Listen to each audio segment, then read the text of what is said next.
It's early doors with this opal, but it's got blues, it's got reds, it's got greens, even a little bit of gold. This could be a winner.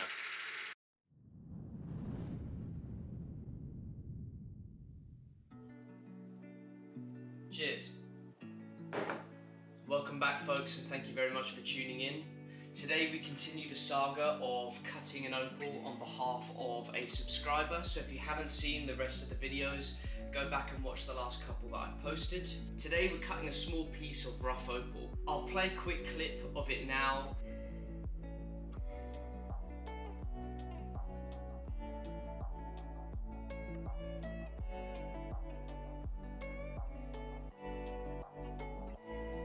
As you can see, there are two colour bars in the opal.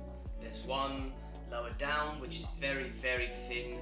It's not going to yield anything, and when I mean thin, it's thin in terms of thickness as well as width. So for me to cut it, it's just not going to, there's no point in turning it into a gem. The top colour bar, however, is relatively promising. It's got reds, it's got blues, and it's on jet black polish, so it's a nice healthy opal. That's what we like to see. That's really sort of the cream of the crop when it comes to rough opal. It's jet black polish with red and blue. So it's going to be quite an exciting piece to cut. However, when it comes to rough opal, all rough opal is a gamble. And if you're looking to buy rough opal, just always keep that in the back of your mind. As clean as an opal might look, it's always a gamble. You don't know if there are going to be cracks on the inside, there could be inclusions you haven't seen. There's a million different things that might go wrong with rough opal, and that's part of the fun and the excitement of cutting it, but that's also part of the despair and the sadness that comes with cutting rough opal, because rough opal ain't cheap. If it doesn't go your way, then it's just an expensive rock. However, today I imagine we're gonna yield at least a small gem. Let's weigh it up quickly now so you know what it weighs now. Okay, so it weighs 5.465 carats right now in the rough. Obviously, I'm going to have to take a lot of material off this. I'm going to have to make the back even with the top. It's going to have to be a balanced gem. I suspect if I was predicting, and if I was a gambling man, which you could argue I am, because I cut opal, which is always a gamble, as I just said. I imagine we might get a gem around 0.5, 0.6 of a carat. If we get anything more than that, it's going to be a win, and we're going to get one of those infamous victory sips. Let's grab the old lucky hat and jump across to the workshop. So, let's get cutting. What are we waiting for? There's a lot of material to remove from this side of the opal, so I'm on the 120 grit wheel to remove the potch much faster. I stop here briefly as the colour from that thin bar I was talking about earlier is starting to show through, and it's actually a really nice colour. I'll show you in a second. I'm being more gentle with it just in case I am wrong and a gem can be cut from this side of the opal.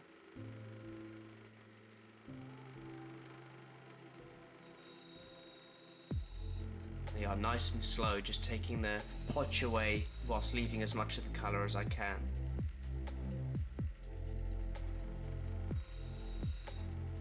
And you can see little hints of it there, reds peeking through.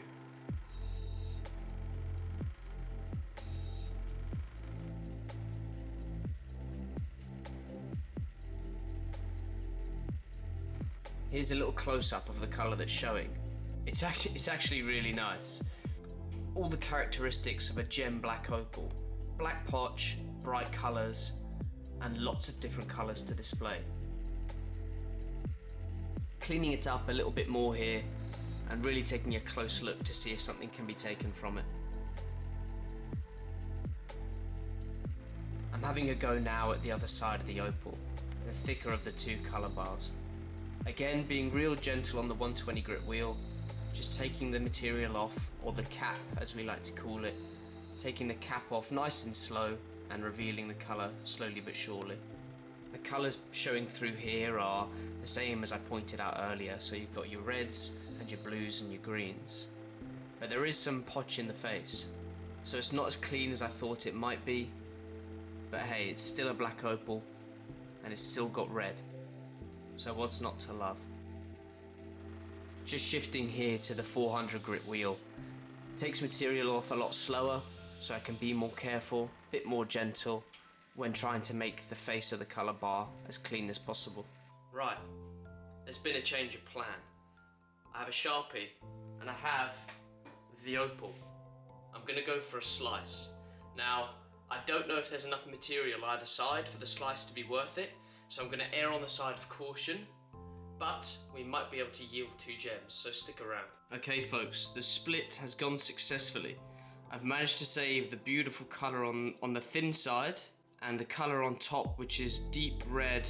It's got potch in the face, but it's still colour. So we could actually eventually get 2 stones out of this one. Something that I forgot to mention is that the larger of the 2 gems is actually double-sided. It was a pretty easy decision for which side of the colour to chase. Now weirdly enough, it actually faced better back to front, which is pretty unusual for black opal. But I'm not one to complain.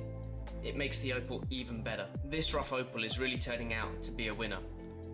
So I'm just going to dop them up now before we jump back across and finish the polish. Alright, now they're on the sticks, let's go and finish the polish and see the final results. I'm really excited to see what they look like once the polish is over. So stick around because I think it's going to be a good one. Now that the opals are on their dop sticks, it's a lot easier to perfect the shape and begin to make a cabochon on the opals. Now I know that one of them has a very thin bar, so it's just going to take a bit more care and a bit more due diligence and a bit more effort to be able to really get a nice dome onto it. It's only going to be small, but it's going to be a dome nonetheless.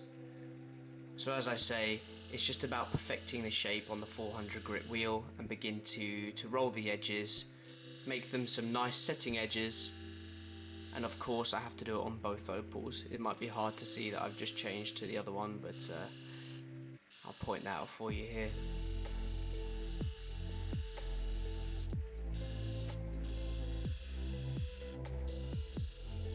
Obviously, the 400 grit wheel removes the scratches left behind by the 120 grit wheel, but it's important just to check under a loop that the scratches are out. So for those of you at home, like you just saw, I'm drying the opals so I can really see any scratches that are left in the face. I've got to obviously inspect both the opals very carefully just to make sure everything's out.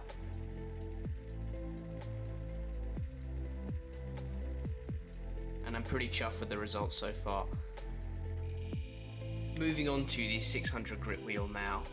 What's really interesting, and some of you who don't cut opal, this might interest you, but when you're cutting black opal that has very black potch, there's a very distinct smell that comes off from the opal whilst they're on the cabbing wheels. It's very hard to explain, but it's almost like a burnt tarmacy type smell.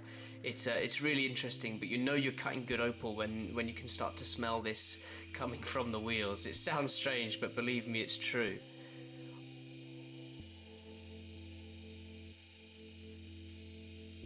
Obviously, as same with all videos and all opal cutting, moving on to the 1200 grit wheel and then the 3000 grit wheel just to finish it off. And last but certainly not least, perhaps the most important step, is a cerium oxide polishing compound that's placed onto a felt wheel. This gives the opals a really nice mirror polish.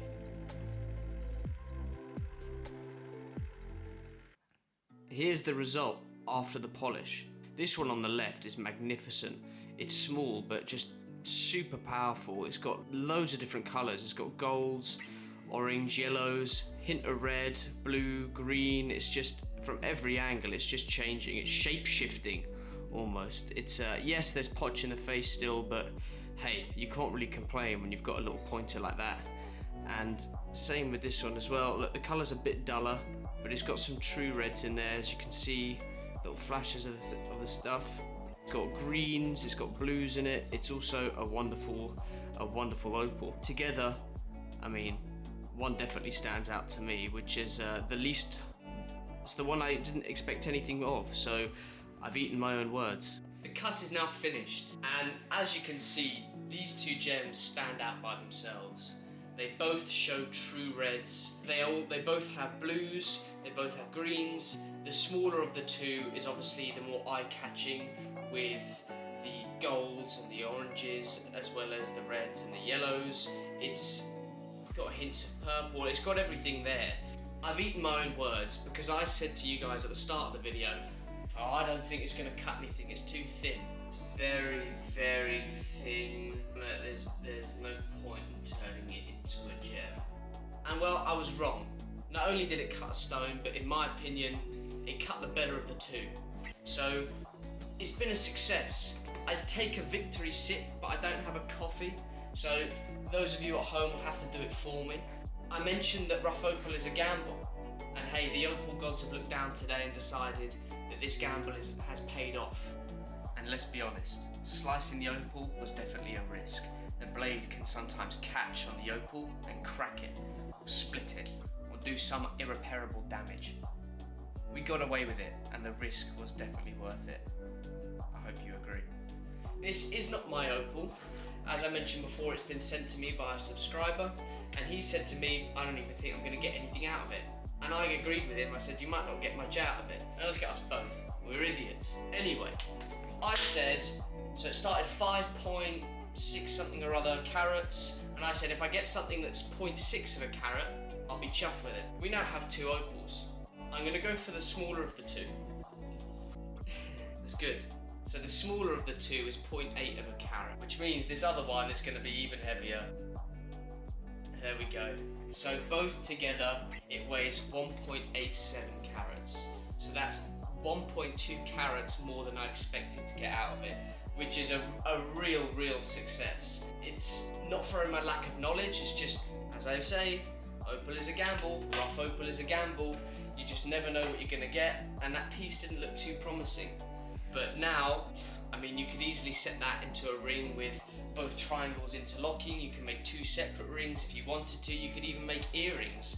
I mean, it's the world's your oyster when it comes to making jewellery out of it, but I am really happy with today's result, and I hope Scott, who sent them to me, is also happy with the result. In terms of pricing, I asked him how much he paid for the opal. He says it was a long time ago, but it was about £150 for 2 opals, with the stone we've just cut being the king's stone, which means the best stone of the parcel. Let's assume that the price on the king stone was 2/3 at £100. These opals we've cut now, loose, easily are £100, and that's because they have bright reds. They're on jet black potch. I mean, one of them's on jet black potch, the other one's slightly grey, but they're black opals nonetheless, with reds and blues, nice colour play, so easily £100. If you set these into 2 separate rings, you'd easily make £200, or you could make £200 out of one ring where they're both sat there. It's a real win, and whatever other stone came out of the parcel is just money on top of that. So that's been a success. Money has been made as far as monetary value. So I'm chuffed, I'm over the moon. I hope this has been exciting for you. It was exciting for me to cut, just to see the colours pop, thinking, well, I'm wrong, aren't I? Which was, I mean, I hate to eat my own words, but I'm the first to admit when I'm wrong, and I was wrong. This stone was a winner. So thank you very much for watching, guys. Comment down below what you think of the opals, what you think of the video. If you enjoyed the video, please like it so it's recommended to more people. The channel's growing really quick, so I appreciate everyone that's tuning in. And don't forget to subscribe. We have weekly opal content, and what's not to love? But enough of that talk. Thanks for tuning in, guys, and I'll see you in a week's time.